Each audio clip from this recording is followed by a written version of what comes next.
Bismillahirrahmanirrahim. Assalamualaikum warahmatullahi wabarakatuh.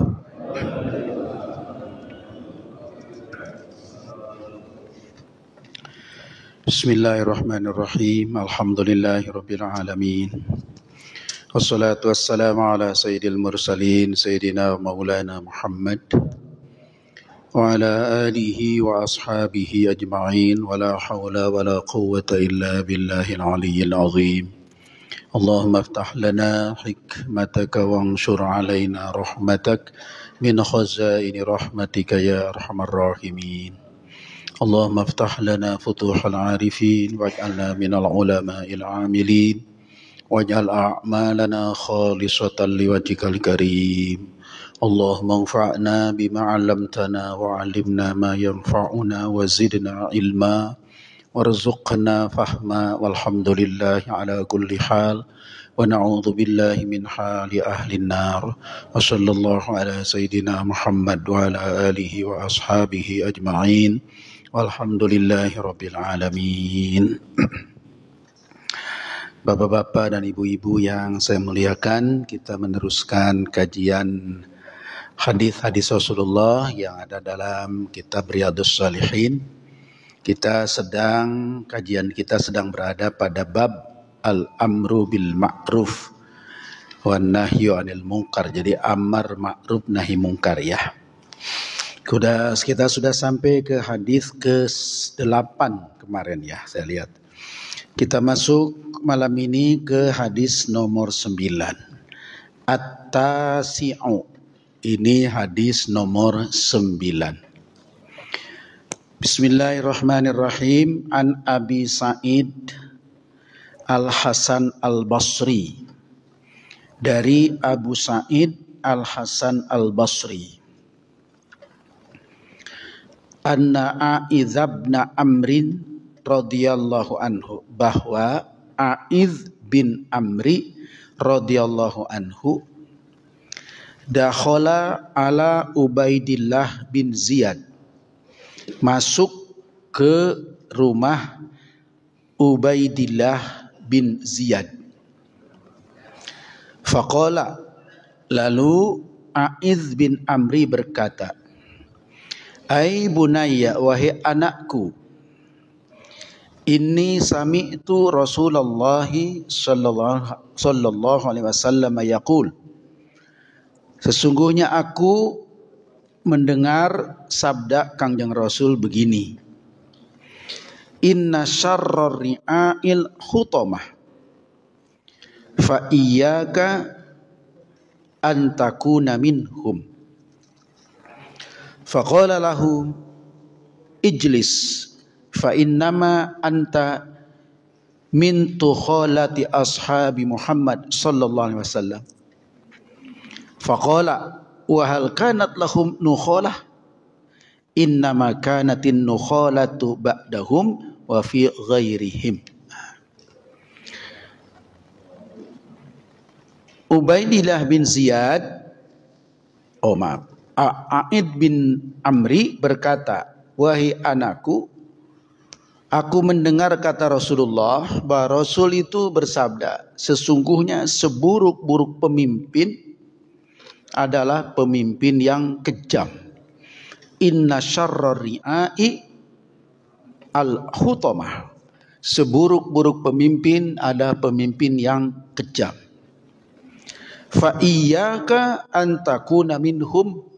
Hati-hati kamu jangan termasuk seperti itu, atau jangan termasuk seperti itu, atau termasuk golongan itu, atau pendukung itu, pemimpin yang kejam. Faqala lahu, ternyata yang diajak bicara itu menjawabnya begini, ijlis, duduk sajalah kamu. Fa innama anta min kholati ashabi Muhammad. Kau kan cuman sahabat, apa istilah sekarangnya, sahabat ecek-ecek lah gitu. Sahabat yang bukan sahabat terkemuka. Kamu kan sahabat Rasul biasa, kecil kok nasihatin segala sih, gitu ya. Rupanya di kalangan mereka ada juga kadang-kadang entah bercanda entah serius nih. Ijlis, duduk aja kau, nasihatin segala. Fa innama anta min kholati ashabin Muhammad. Kamu kan cuman sahabat, biasalah kamu. Faqala, maka itu sahabat menjawab, wa hal kanat lahum nukholah, apakah ada yang disebut sahabat Rasul yang ecek-ecek? Sahabat Rasul yang disepelekan memang ada. Nah, ini jawaban sahabat tadi. Innama kanatin nukholatu ba'dahum wa fi ghairihim. Yang ecek-ecek itu tidak ada di kalangan para sahabat. Setelah sahabat mungkin ada, selain itu mungkin ada.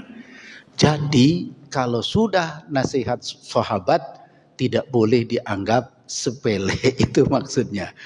Tapi isi nasihatnya memang penting buat kita juga, bahwa seburuk-buruk pemimpin adalah pemimpin yang kejam. Maka kita menemukan dalam sejarah Kanjeng Nabi lah pemimpin yang terbaik. Sayyidina Abu Bakar As-Siddiq juga sangat baik. Beliau adalah ketika pertama diangkat menjadi pemimpin, cukup menarik ya. Ini bagi saya ini kayaknya sih, mohon maaf nih, ada teman-teman kita yang mengatakan bahwa demokrasi itu bertentangan dengan Islam. Pernah dengar yang gitu ya? Ini doktrin Hizbut Tahrir. Demokrasi itu adalah sistem kufur. Karena sejarahnya dia lahir dari filsafat yang tidak berdasarkan ketuhanan. Maka diletakkan rakyat itu suara rakyat, suara Tuhan. Suara rakyat pasti benar, seolah-olah begitu. Ini asas demokrasi. Tetapi saya melihat sisi lain, ya kalau diurut asal usulnya begitu boleh jadi. Tapi ketika demokrasi itu menghormati pendapat setiap rakyat, kayaknya tidak bertentangan dengan Islam. Yaitu menghormati pendapat setiap orang, termasuk pendapat rakyat. Rakyat biasa. Nah, ini menghormati pendapat setiap orang itu kalau menurut saya, kalau itu juga bagian dari sistem demokrasi, maka tidak bertentangan dengan Islam. Saya ingat kepada Sayyidina Abu Bakar. Ada beberapa yang menjadi dasar pemikiran saya. Sayyidina Abu Bakar ketika diangkat menjadi khalifah. Rasulullah wafat, diangkat jadi khalifah. Itu tidak mudah, satu hari satu malam. Lebih malah itu diskusi siapa yang layak memimpin sepeninggal Kanjeng Nabi. Akhirnya sepakat Sayyidina Abu Bakar. Nah, saya akan mengutip sekelumit pidato beliau ketika sudah terpilih. Apa kata beliau? Saudara-saudara, saya merasa bukan yang terbaik dibanding dengan kalian. Tapi kalian telah mengangkat saya menjadi khalifah. Terus ada kata-kata begini. Orang kecil dalam pandanganku dia adalah besar. Orang berkuasa dalam pandanganku dia lemah. Ini sebenarnya asas kerakyatan, Pak. Pidato beliau kalau saya amati ada asas kerakyatan. Ketika orang menganggap sepele pendapat orang-orang kecil, bagi Abu Bakar As-Siddiq, saya harus berpihak pada orang kecil itu kalau pendapatnya itu baik, walaupun orang kecil. Artinya setiap individu yang terlibat dalam satu komunitas punya hak untuk mengumumkan pendapatnya, dan pemimpin yang baik akan menghargai pendapat itu. Nah, itu. Maka saya kira kalau demokrasi kemudian kalau memang dianggap sejarahnya lahir dari sekularisme yang tidak berdasarkan ketuhanan, dari sisi menghormati pendapat sesama rakyat, saya kira tidak bertentangan dengan Islam. Nah, sampai saat ini kan Indonesia masih tetap mengusung negara demokrasi, tapi juga ketuhanan yang Maha Esa. Nah, kan unik kan? Jadi bagaimana kita mengatakan demokrasi itu kufur, sementara Indonesia punya asas negara berdasar ketuhanan yang Maha Esa. Nah, jadi itu kita sejalan antara menghargai pendapat setiap orang, yang sering dianggap asas demokrasi. Kemudian Islam mengajarkan menghormati pendapat semua orang. Nah, tinggal ukuran kebenarannya di situ baru mulai.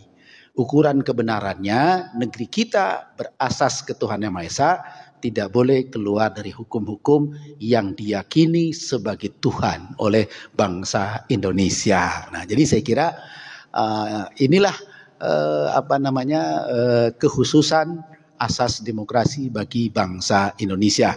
Nah, saya melihat ini ketika sahabat ini sempat bincang-bincang, wah khalifah kamu kan cuman bukan sahabat, kamu memang sahabat tapi sahabat ecek-ecek sahabat ini. Ternyata di mana tidak ada yang ecek-ecek sahabat itu. Nah, menunjukkan bahwa dihormati semua pendapat yang ada saat itu. Nah, ini sekelumit komentar saya tentang hadis tadi, karena ada diskusi, ujung dari diskusi itu. Tetapi nasihatnya itu sudah disepakati, inna syarri'ai al-khutbah. Seburuk-buruk pemimpin adalah pemimpin yang kejam.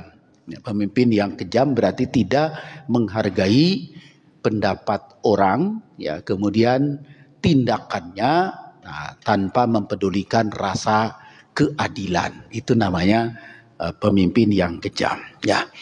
Nah, berarti kalau dikaitkan dengan judul ini amar ma'ruf nahi munkar, ini bagian dari yang harus diperjelas mana ma'ruf, mana munkar. Lalu semua orang diajak untuk mengajak kepada yang ma'ruf dan mencegah dari kemungkaran. Bapak Ibu hormat, kita teruskan hadis nomor 10. Al-Ashiru, ini hadis ke-10. An Hudzaifah radhiyallahu anhu. Dari sahabat Hudzaifah radhiyallahu anhu anin Nabiyyi sallallahu alaihi wasallam, dari Kangjeng Nabi sallallahu alaihi wasallam, qala, beliau berkata, Kangjeng Nabi bersabda, "Wallazi nafsi biyadihi," demi diriku yang berada di tangannya. Berarti demi Allah, tapi menggunakan kata-kata wallazi nafsi biyadi. Wawunya waw qasam, waw sumpah. Demi zat yang diriku berada di tangannya, berarti demi Allah. La ta'murunna bil ma'ruf wa la tanhawunna 'anil munkari aw la yushikannallaha yab'atsa 'alaikum iqaban minhu. La ta'murunna bil ma'ruf, mestilah kalian itu mengajak kepada yang ma'ruf. Jadi perintah Rasul nih kepada semuanya, kepada umatnya. La ta'murunna bil ma'ruf, niscaya kalian mesti memerintahkan kepada yang ma'ruf. Wala tanhawunna 'anil munkar, dan mesti kalian itu mencegah dari setiap kemungkaran. Au la yushikannallaha ayyab'ats 'alaikum iqaba, atau kalau tidak, maka akan dibangkitkan oleh Allah bagi kalian iqaba, siksaan lantaran tidak melakukan itu. Nah, jadi ini ancaman, ya. Jadi pilihannya kamu tegakkan amar ma'ruf nahi munkar atau kamu dapat azab. Jadi ini hukum, maka amar ma'ruf nahi munkar itu semua para ulama sepakat hukumnya fardu kifayah. Jadi amar ma'ruf nahi munkar hukumnya fardu kifayah. Ini hadis. Kalau di Al-Qur'an ada surat Ali Imran, wal takum minkum ummatu yad'una ilal khair wa ya'muruna bil ma'ruf wa yanhauna 'anil munkar. Itu ayat Qur'annya, ya. Sudah kita ketemu. Nah, ini hadis Rasulullah. Kamu mesti tegakkan amar ma'ruf nahi munkar atau kamu akan diazab oleh Allah. Gitu. Jadi pilihannya, kalau tidak ditegakkan amar ma'ruf nahi munkar, nanti kamu akan merasakan azab dari Allah. Kemudian kemudian ketika kamu tidak menegakkan amar ma'ruf nahi munkar, mungkin azab Allah turun, lalu kalian berdoa kepada Allah, fala yustajabu lakum, Allah tidak mau kabulkan. Jadi berarti dari sini ada dua resiko kalau tidak menunaikan amar ma'ruf nahi munkar. Yang pertama, bisa turun azab Allah. Yang kedua, doa tidak dikabul oleh Allah kalau itu tidak ditunaikan. Nah, ini dari Rasulullah sallallahu alaihi wasallam. Rawahu Tirmidzi qala haditsun hasanun. Ini hadis riwayat Imam At-Tirmidzi dengan derajat hadis hasan. Nah, jadi yang terhormat, ini semua ayat hadis-hadis yang sedang kita bahas, yang sedang kita baca satu persatu. Ini adalah hadis yang menunjukkan pentingnya amar ma'ruf nahi mungkar. Kita ini umat Islam ini satu tubuh sedunia. Lalu amar ma'ruf nahi mungkar tanda kasih sayang sebetulnya. Tanda kasih sayang sesama kita. Coba kalau lihat teman kita melakukan kemungkaran, akibatnya diazab oleh Allah. Seneng gak hati kita melihatnya? Tidak seneng. Prihatin. Lihat orang melakukan kemungkaran lalu mendapat azab Allah. Bisa azab dunia, bisa azab akhirat, bisa azab dua-duanya. Gara-gara melakukan kemungkaran. Seneng gak hati kita? Sedih, kita prihatin. Nah, oleh karena itu, cegah itu. Jadi mencegah kemungkaran itu bagian dari kasih sayang. Kasih sayang sesama kita supaya selamat. Gak mau kita selamat sendiri. Andai kata kita selamat, ingin juga orang lain selamat juga. Maka jangan biarkan orang lain melakukan kemungkaran. Melarangnya itu bukti sayang kepada orang lain. Nah itu ya, logika itu jelas sekali. Nah, cuman masalahnya berbenturan kepada teknisnya ya. Ustadz, saya menemukan gini, tapi aku gimana ngomongnya ya? Gimana mencegahnya ya? Nah, itu masalah teknis yang mungkin kita kekurangan ide bagaimana ya cara mencegah kemungkarannya. Cara mengajak kepada kebaikannya, caranya gimana ya? Bingung aku. Saya masih ingat awal-awal berdiri FPI ini. Ada anak laskar dikasih jadi supir ya, suka nyupir truk, mini truk itu kan dikasih kolbak itu udah kasih dari Polda. Lalu dia supirnya. Suatu saat dia lewat supir, ada orang lagi pada judi di jalan itu, ditabrak sama dia saking keselnya. Begitukah cara melarang? Nah, saya enggak tahu juga ya. Tapi ada kiat-kiat, diserobot aja pakai truk itu. Ah, itu jadi heboh kemana-mana gitu ya. Nah, jadi ini masalah teknis amar ma'ruf nahi mungkar. Ini yang harusnya dikembangkan ya di kalangan umat Islam itu. Barangkali ini kalau di perguruan tinggi ini di fakultas dakwah kali ya. Fakultas dakwah atau fakultas amar ma'ruf nahi mungkar, ada nggak fakultasnya ya? Fakultas amar ma'ruf nahi mungkar ada nggak ya? Fakultas dakwah ada ya. Bagaimana metode dakwah itu terhadap berbagai keadaan yang berbeda-beda. Kondisinya berbeda-beda, kemudian berat ringannya pelanggaran berbeda-beda. Itu semua harusnya ada pelajaran khusus kepada para penegak amar ma'ruf nahi mungkar itu ya. Seingat saya ada buku khusus itu yang dikarang oleh ulama itu tentang metode nahi mungkar, khusus nahi mungkar. Itu ada cara-cara tertentu dan dirinci di situ. Dipelajari dulu jenis kemungkarannya apa, pastikan. Lalu kekuatannya, kebiasaannya, kemudian lingkungannya dan sebagainya. Nah, itu semua dipelajari. Lalu cara mencegahnya bagaimana? Nah, tahapan-tahapannya seperti apa? Kalau tidak salah ada buku khusus tentang itu diterbitkan oleh siapa? Oleh Mizan kalau tidak salah. Saya pernah baca buku itu tapi udah lupa. Nah, jadi yang terhormat, Rasulullah menegaskan bahwa amar ma'ruf mungkar itu penting banget. Bahkan hadis ini seolah-olah ada ancaman. Kalau tidak, maka resikonya tadi. Satu, Allah turunkan azab karena tidak menegakkan amar ma'ruf nahi mungkar. Atau dan doa-doa tidak terkabul karena terhalang oleh merajalelanya kemungkaran. Jadi doanya tidak dikabul karena terhalang oleh merajalelanya kemungkaran dan tidak melakukannya kemakrufan.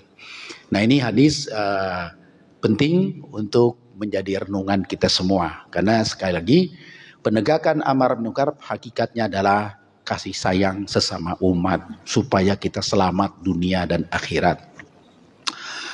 Kita masuk ke hadis yang ke-11. Jadi sedikit pendek-pendek hadisnya ya. An Abi Sa'id Al-Khudri radhiyallahu anhu, dari Abu Sa'id Al-Khudri radhiyallahu anhu, anin Nabi sallallahu, dari kangjeng Nabi sallallahu, qala, kangjeng Nabi bersabda, afdhalul jihadi kalimatu adlin inda sultanin jair. Ini sering dikumandangkan oleh para pejuang-pejuang yang keras. Afdhalul jihadi, seutama-utama jihad, kalimatu adlin, kalimat keadilan. Kalimat keadilan berarti menegaskan agar ditegakkan keadilan. Ingda sultanin jair, di hadapan sultan yang zolim. Yang zolim, yang kejam. Sultan itu pemerintah ya. Bisa sultan, bisa raja, bisa malik, bisa presiden, bisa khalifah. Itu namanya sultan. Jadi ternyata jihad yang paling unggul nilainya dalam pandangan Allah, berani mengungkapkan kebenaran atau keadilan di hadapan pemimpin yang zolim. Karena ini bagian dari nahi mungkar, amar ma'ruf nahi mungkar. Ya, ini kalimat yang penting direnungkan. Berarti tidak boleh membiarkan kezoliman merajalela. Apalagi kezoliman itu ada pada penguasa. Karena dampak kezolimannya luas banget. Nah, kalau saya hubungkan dengan hadis yang sebelumnya yang pernah saya katakan, kita hukum menyikapi kemungkaran pemimpin itu adalah kalau kita mengingkari dengan lisan dan hati, sementara tidak bisa pakai kekuatan, kita masih dimaafkan oleh Allah. Saya sudah sampaikan waktu pengajian yang lalu ya. Paling tidak kita mengingkarinya, tidak menyetujuinya, tidak meridhoinya terhadap kemungkaran itu ya. Kalau kita larut ikut juga, membenarkan juga, membiarkan, betul-betul membiarkan tanpa peduli sama sekali, kita termasuk yang tidak, yang salah juga. Jadi kalau ridho terhadap perbuatan itu, maka kita termasuk maasi, termasuk ikut maksiat juga. Nah, jadi tentang kalimat tu adlin ingda sultanin jair, jadi mohon maaf saya teringat kepada pribadi Abu Dzar Al-Ghifari. Ini sudah saya sampaikan di sini kalau nggak salah ya, apa di mana ya. Abu Dzar Al-Ghifari, sahabat Rasulullah yang punya karakter keras, radikal. Saya cerita sedikit tapi mohon maaf kalau ini mengulang ya. Ketika Rasulullah diangkat jadi Nabi dan Rasul, menyampaikan dakwah, tentu saja tidak mudah. Lalu tapi ada juga sebagian beriman. Nah, terdengarlah bahwa Nabi Muhammad, seorang Nabi, telah diutus di Mekah oleh seseorang yang cukup jauh dari Mekah, yaitu Abu Dzar Al-Ghifari itu. Kemarin sudah saya ulas kalau nggak salah ya. Nah, Abu Dzar Al-Ghifari itu tinggalnya jauh, lalu mendengar berita adanya Nabi, sangat tertarik, lalu jauh-jauh menuju ke Mekah, sampai ketemu dengan Rasulullah, lalu menyampaikan syahadat. Saking senangnya mendapat ilmu baru tentang kebenaran ajaran Islam dari Nabi Muhammad, maka dia tadi itu terang-terangan dia dakwah, teriak-teriak dekat Ka'bah itu. Kalimat syahadat dia ucapkan dengan kencang. Padahal itu bagi orang-orang musyrik itu kalimat yang langsung bertentangan dengan keyakinan mereka. Asyhadu an la ilaha illallah wa asyhadu anna Muhammadar Rasulullah. Orang Islam baru sedikit, pengikut Nabi Muhammad baru sedikit. Nah, sahabat, orang-orang yang mendengar saat itu tentu melihat Abu Dzar ini kesel. Wah, ini orang apa ini? Menerangkan apa tentang Muhammad Rasulullah dan sebagainya. La ilaha illallah segala. Padahal itu kan berbeda dengan keyakinan mereka yang menyembah berhala dan sebagainya. Akhirnya konon Abu Dzar dianiaya, digebukin Pak, sampai babak belur. Untung ada diselamatkan oleh seorang sahabat. Ya janganlah begitu, terdaklah. Tapi ternyata tidak kapok. Besoknya atau 2 hari berikutnya begitu lagi. Akhirnya digebukin lagi. Konon sampai pingsan, hampir meninggal. Nah untung waktu itu ada sahabat Rasul yang mengingatkan, kita jangan, awas, hati-hati jangan sampai meninggal. Kalau meninggal repot kita. Kita kalau niaga dari Mekah itu mau ke negeri Syam, melewati negeri dia, melewati wilayah dia. Kita nggak bisa lewat situ. Kalau sampai terbunuh ini nggak bisa lewat situ, rugi kita. Hati-hati. Alhamdulillah tidak sampai dibunuh itu Abu Dzar lagi, Pak, dilepaskan. Akhirnya Rasulullah nasihatin, Abu Dzar, kamu nggak cocok di sini, kamu pulang. Kata Rasulullah. Padahal Abu Dzar itu pinginnya tetap di Mekah, betah banget di Mekah, walaupun apapun keadaannya, karena di Mekah sudah ada ajaran tauhid. Tapi Rasul mengatakan nggak cocok, kamu pulang kampung saja. Lalu keluarlah hadis Rasulullah ya, ittaqillaha haitsuma kunta. Bertakwalah kamu dimanapun kamu berada. Nah ini nasihat Rasul kepada Abu Dzar. Abu Dzar, kamu bertakwa kepada Allah dimanapun kamu berada. Ternyata kamu di Mekah gak cocok. Kamu teriak-teriak kayak gitu. Daerah seperti ini dakwah gak bisa begini. Kamu pulang. Kalau di kampungmu mungkin cocok. Benar dia pulang kampung. Cocok di kampungnya. Karena daerahnya sendiri.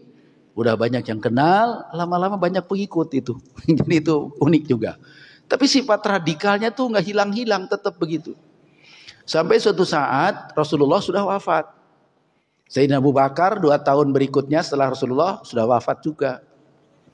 Sayyidina Umar 10 tahun sudah wafat juga.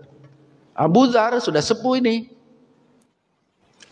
Dia tahu bahwa pada zaman Khalifah Utsman bin Affan, pemerintahan sudah kaya raya. Umat Islam, kekuasaan Islam sudah meluas. Sampai ke Persia, sampai ke Maroko, kemudian sananya ke Sam, ke Syria, sudah hampir tembus ke Konstantinopel, kesininya sudah sampai ke Yaman, semua luas sekali. Jadi kekayaan umat Islam sudah melimpah. Mereka yang diberi tugas gubernur, ada gubernur Yaman, gubernur Sam, gubernur Baghdad, gubernur Mesir dan sebagainya, rata-rata kaya. Karena hasilnya memang sudah makmur. Jadi gubernurnya sudah pada kaya. Abu Dzar curiga. Yang namanya pejabat tetap saja ke penghasilan itu bisa dihitung, diukur. Lalu dia melihat ada gubernur di Syria namanya Muawiyah.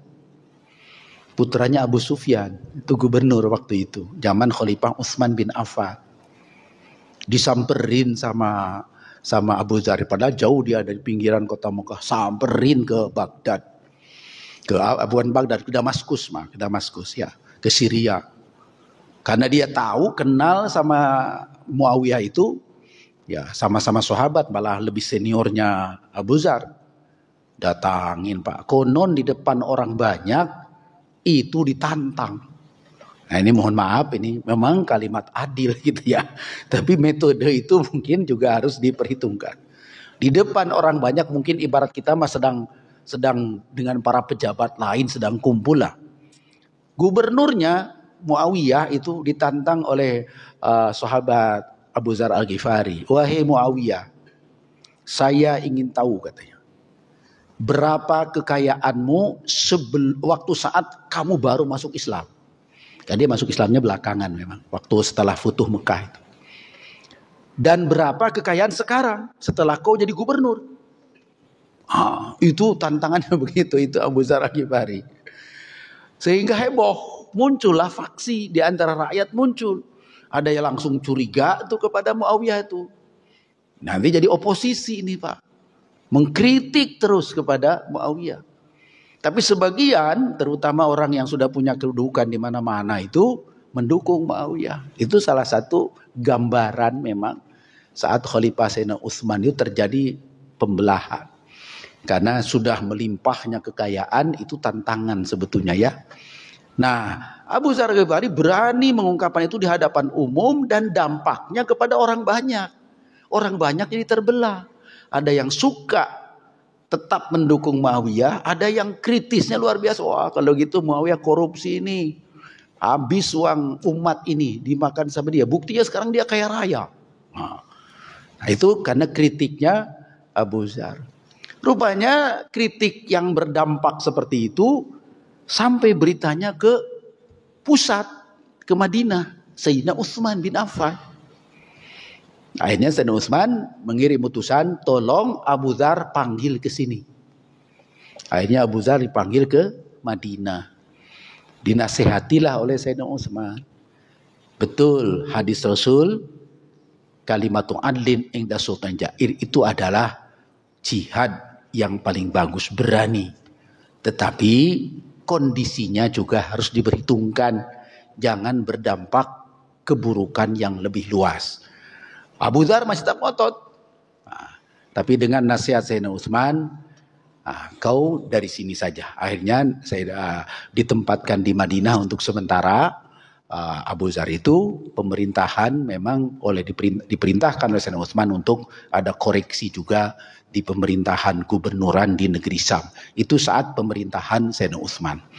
Tapi Bapak kalau didetailkan memang tidak mudah rupanya dalam kondisi waktu itu mengatur umat Islam yang di luar dugaan lah. Umat Islam itu kan perkembangan cepatnya itu kayaknya tidak pernah dimiliki oleh agama apapun, oleh peradaban manapun.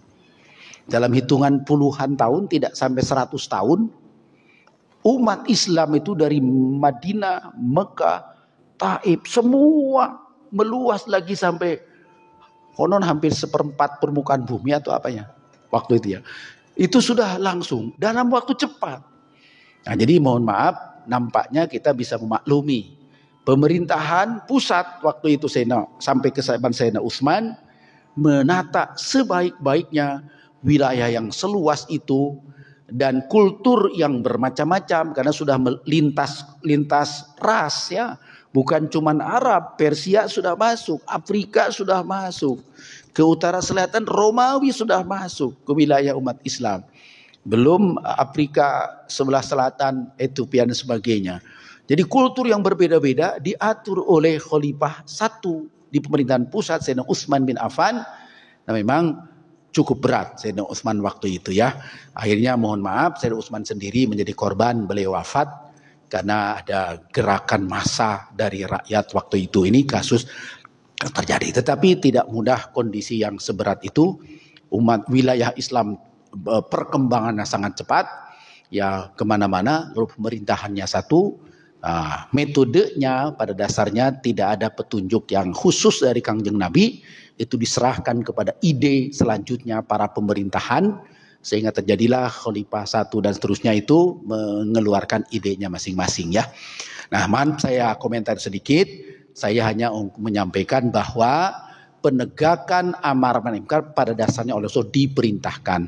Tetapi bagaimana cara penegakannya itu membutuhkan kebijakan dan sebagainya yang harus dikembangkan terus dari waktu ke waktu. Nah, sesuai dengan kondisinya ya. Nah, jadi hadis ini sering dibawakan sampai saat ini, saya sering mendengarnya, tetapi saya mohon maaf dengan segala kerendahan hati harus disertai dengan bagaimana metode amar ma'ruf munkar yang tepat untuk kita lakukan dalam kondisi yang berbeda-beda, bermacam-macam, ya sesuai dengan perkembangan zaman. Itu tantangan juga, bukan tantangan penegakan, bukan tantangan keharusannya saja, tapi tantangan metodenya untuk menegakkan amar ma'ruf nahi munkar, termasuk mengkritik pemerintahan dan sebagainya. Itu memang kita umat Islam ditantang untuk untuk melahirkan metode yang baik dan tepat. Itu hadis ke-11. Ada hadis yang sama. Nah, yang sama ini hadis ke-12. An Abi Abdillah Thariq bin Syihab Al-Bajali Al-Ahmasi radhiyallahu anhu anna rajulan sa'ala Nabi sallam wa qad wada'a rijlahu fil gharizi ayyul jihadu afdal. Ada seorang sahabat bertanya kepada Rasulullah SAW, sementara Rasulullah itu wa qad wada'a rijlahu fil gharizi.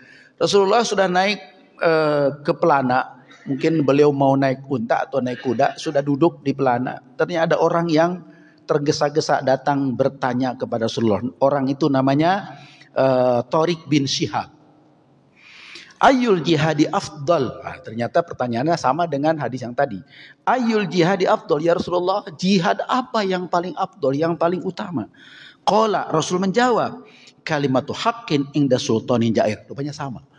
Yaitu mengucapkan kebenaran, menyampaikan kebenaran atau mendakwakan kebenaran inda sultanin jair, di hadapan pemimpin yang dolim. Jadi rupanya Rasul menekankan penting sekali pemimpin itu dikoreksi kalau ada kezoliman. Sehingga kita temukan banyak hadis tentang ini. Harus kita tentu mengerti, karena mudorot zolimnya seorang pemimpin itu luas sekali. Kalau yang zolim orang per orang, ya itu saja dampaknya. Tapi kalau pemimpin zolim, dampaknya seluruhnya. Ya, jadi ini perlu dipikirkan baik-baik oleh semua komponen. Apalagi ambil contoh negara Indonesia yang 270 juta rakyat. Kalau ada pemimpin zolim, lalu berbuat khianat, dampaknya seluruh warga sebanyak ini. 270 itu terdampak kezolimannya. Oleh karena itu Rasul nampaknya berkali-kali mengatakan itu, bahwa jangan biarkan ada pemimpin yang zolim. Maka harus koreksi mereka, kritik mereka supaya kembali kepada yang benar, yang baik. Nah, itulah hadis nomor 12. Ada kata-kata sedikit, ini hanya keterangan aja. Apa yang disebut dengan rijlahul fil ghariz, maksudnya adalah pelana kendaraan beliau, kendaraan unta ya. Rikabu qauril jamal. Jadi Rasulullah sedang naik unta, kakinya sudah dipertahankan, ada orang datang untuk menanyakan tadi. Itu hanya penjelasan saja ya. Bapak yang terhormat, itulah hadis-hadis yang berkaitan dengan wajibnya menegakkan amar ma'ruf nahi mungkar. Kita sudah sampai ke hadis ke-12. Hadis ke-13-nya cukup panjang ini. Kayaknya waktunya tidak cukup ya, sudah hampir jam 7 ya. Hadis ke-13 cukup panjang, yaitu dari Ibnu Mas'ud radhiyallahu anhu. Nah ini karena tidak cukup waktu, insya Allah kita lanjutkan pada pertemuan yang akan datang. Hadisnya cukup panjang ya, 1 halaman lebih. Tinggal 2 hadis lagi, hadis ke-13 dan hadis ke-14. Hadis ke-14-nya ternyata hadis ini dari Sayyidina Abu Bakar As-Siddiq yang tadi saya sebut ya. Tapi hadis yang ke-13 dari Ibnu Mas'ud. Bapak yang hormat, cukup banyak hadis-hadis yang dikutip dalam masalah ini, menunjukkan bahwa penting umat Islam itu jangan sampai tidak peduli terhadap amar ma'ruf nahi mungkar. Saya pernah menyampaikan juga ke Bapak Ibu tentang apa yang pernah dibahas tahun 1939 di mana tempat gerilyanya Jenderal Sudirman itu mana? Kota apa? Tempat gerilyanya Jenderal Sudirman dari Jogja ke mana? Lupa. Apa kota apa? Lupa saya namanya. Yang ada Prambanan kota apa? Prambanan kota apa? Prambanan di kota apa? Magelang. Nah, saya mungkin Magelang lupanya. Di Magelang ada Bahsul Masail NU tahun 1939 zaman Belanda. Pertanyaannya apa? Apa hukumnya kiai ngajar ngaji? Sementara di lingkungan pesantrennya ada kemungkaran. Dan kiai itu tidak memberantas kemungkaran, tidak mencegah kemungkaran. Apa hukumnya kiai cuman ngajar ngaji, tidak memberantas kemungkaran yang ada di sekitar?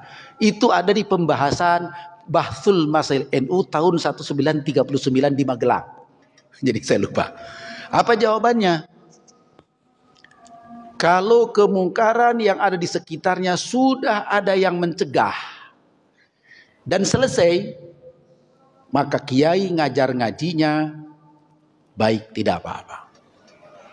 Tapi kalau kemungkaran sekitar pesantren belum ada yang mencegahnya, atau sudah ada yang mencegah tapi belum memadai, sementara kiai tidak turun, hanya ngajar ngaji, duduknya berdosa.